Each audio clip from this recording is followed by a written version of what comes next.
श्रीमद्भागवत महापुराण द्वितीयोध्याय श्लोक संख्या महात्म श्लोक संख्या 50 से लेकर श्लोक संख्या 60 तक।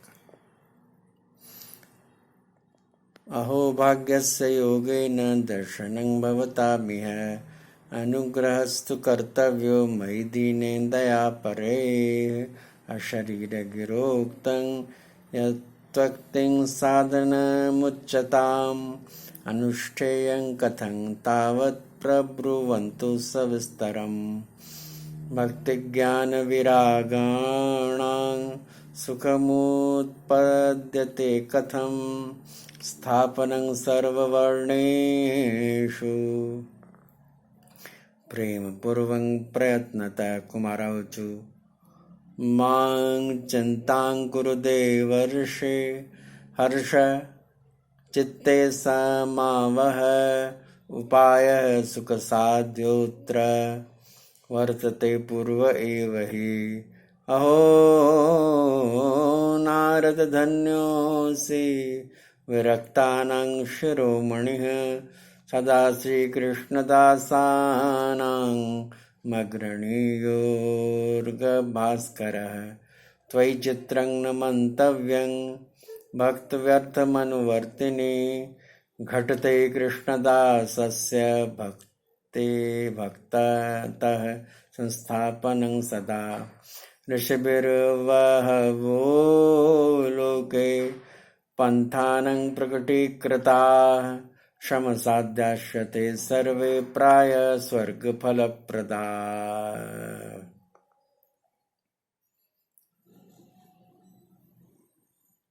वैकुण्ठसाधकः पन्था सतु गुप्तो हि वर्तते तस्योपदेष्टा पुरुषः प्रायो भाग्येन लभ्यते सत्कर्म तव निर्दिष्टं व्योमवाचा तु तत्पुरा यदुच्यते शृणुष्वाद्य स्थिरचित्तः प्रसन्नधीः द्रव्ययज्ञास्तपोयज्ञा योगयज्ञास्तथा परे स्वाध्यायज्ञान यज्ञाश्च ते तु कर्म विसूचकाः सत्कर्म सूचको नूनं ज्ञान यज्ञः स्मृतो बुधैः श्रीमद्भागवतालापः सतु गीत शुकादिभिः।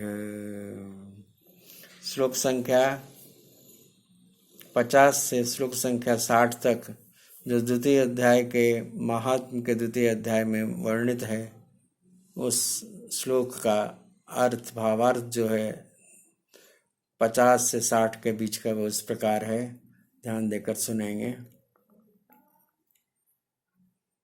तो नारद जी ने सनकादि से पूछा कि बताइए, आकाशवाणी ने जिसके विषय में कहा है वह कौन सा साधन है और किस प्रकार मुझे उसका अनुष्ठान करना चाहिए, आप इसका विस्तार से वर्णन करिए। भक्ति ज्ञान और वैराग्य को किस प्रकार सुख मिल सकता है और किस प्रकार उनकी प्रेम पूर्वक सब वर्णों में प्रतिष्ठा की जा सकती है। सनकादिक ने कहा, देवर्षि आप चिंता न करें, मन में प्रसन्न हो, उनके उद्धार का एक सरल उपाय पहले से ही विद्यमान है। नारद जी आप धन्य हैं, आप विरक्तों के शिरोमणि हैं, श्री कृष्ण दासों के शाश्वत पथ प्रदर्शक एवं भक्ति योग के भास्कर हैं। आप भक्ति के लिए जो उद्योग कर रहे हैं या आपके लिए कोई आश्चर्य की बात नहीं समझनी चाहिए। भगवान के भक्तों के लिए तो भक्ति की सम्यक स्थापना करना सदा उचित ही है। ऋषियों ने संसार में अनेकों मार्ग प्रकट किए हैं, किंतु वे सभी कष्ट साध्य हैं और परिणाम में प्राय स्वर्ग की ही प्राप्ति कराने वाले हैं। अभी तक भगवान की प्राप्ति कराने वाला मार्ग तो गुप्त ही रहा है, उसका उपदेश करने वाला पुरुष प्राय भाग्य से ही मिलता है।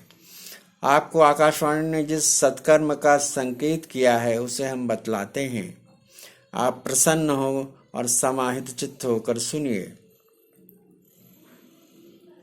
नारद जी, द्रव्य यज्ञ, तपो यज्ञ, योग यज्ञ और स्वाध्याय रूप ज्ञान यज्ञ, ये सब तो स्वर्ग आदि की प्राप्ति कराने वाले कर्म की ओर ही संकेत करते हैं।